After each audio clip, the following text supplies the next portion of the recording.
আর জেলের মধ্যে ঢোকার পর বুকের ভিতরটা কেমন একটা হয়ে উঠলো। Hello friends, welcome back to my YouTube channel ফি ব্লগস। আমি দিরা। তাহলে তোমরা দেখে বুঝতেই পেরেছো যে আজকে আমরা যাচ্ছি জেল মিউজিয়ামে। একদমই তাই, আমরা মেট্রো করে গেছিলাম আর পৌঁছে গেছি। ওখানে যাওয়ার পর প্রথমে আমরা টিকিট কেটে নিলাম। আমি একা নয়, আমরা প্রায় 4-5 জন মতো গেছিলাম।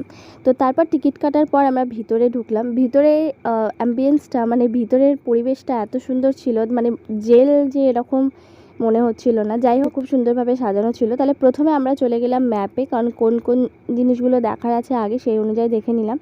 তারপরে প্রথমে গেলাম নেতাজি কক্ষ। তো ওখানে নেতাজিকে যে জেলে রাখা হয়েছিল সেটাই দেখার ছিল আর কি।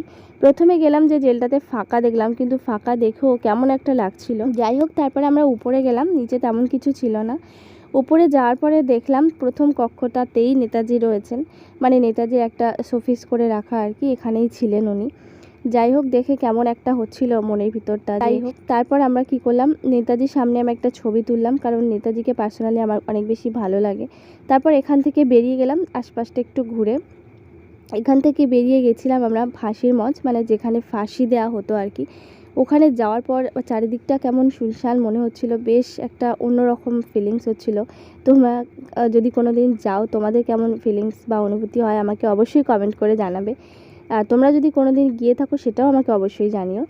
যাই হোক, তো এই দিকটাও ভালোভাবে ঘুরে নিলাম।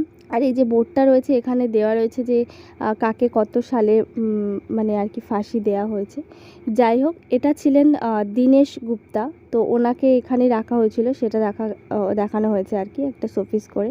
যাই হোক, এই যে জেলটা ফাঁকা ছিল এবং খোলা ছিল, তো আমি ভাবলাম একটু ভিতরে ঢোকা যাক।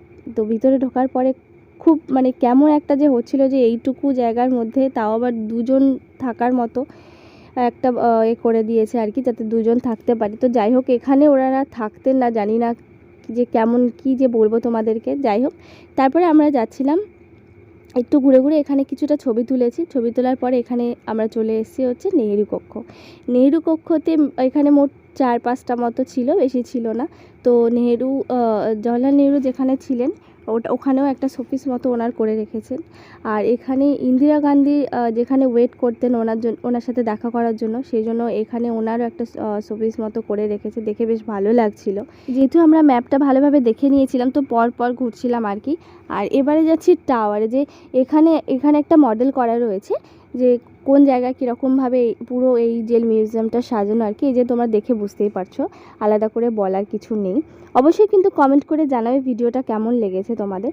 তারপর ওটা দেখার পর উপরে গেছিলাম, উপরে অনেক কিছু ছিল। তারপর উপরতলাতে যখন গেলাম তো দেখলাম এখানেও কিছু ওরকম শোপিস টাইপের করে রেখেছে, যে কেমন কি করতো এখানে। আর এটা দেখছো, এটা হচ্ছে তোমার যে জেলে এরকম ধরনের মানে কাপড় আর কি পরিয়ে রাখতো কয়েদিদের।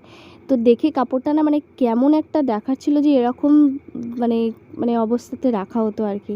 তারপর এইটাতে ঢুকলাম, এখানে কাজ হচ্ছিল বলে আবার বেরিয়ে এসেছি।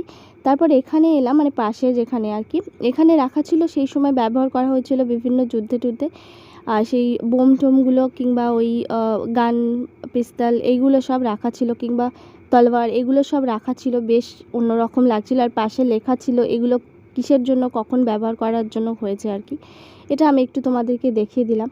আর অবশ্যই কিন্তু জানাবে ভিডিওটা তোমাদের কেমন লেগেছে। আমার তো খুবই ভালো লেগেছে। প্রায় বেশিক্ষণ সময় লাগবে না সবটা ঘোরার মতন, একদিনের জন্য ঠিকঠাক একদম।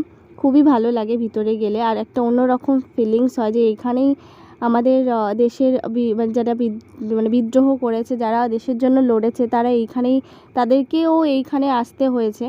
বা তারপরে আমরা দেখার পর বেরিয়ে যাচ্ছিলাম। আর এইখানে হচ্ছে এখানে কফি হাউস রয়েছে উপরে খাওয়ার জন্য, বাট আমরা এখানে খাইনি। আমরা দেখার পর আমরা বেরিয়ে গেছি।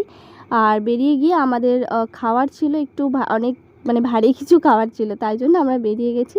আর মানে আসলে বলতে চাইছি যে বিরিয়ানি খাওয়ার ছিল। তারপরে সবাই মিলে বিরিয়ানি খেয়ে বাড়ি ফিরে গেছি। প্লিজ চ্যানেলটা সাবস্ক্রাইব করে নিও। দেখা হচ্ছে পরের ভিডিওতে। ভালো থাকবে, সুস্থ থাকবে। Have a nice day.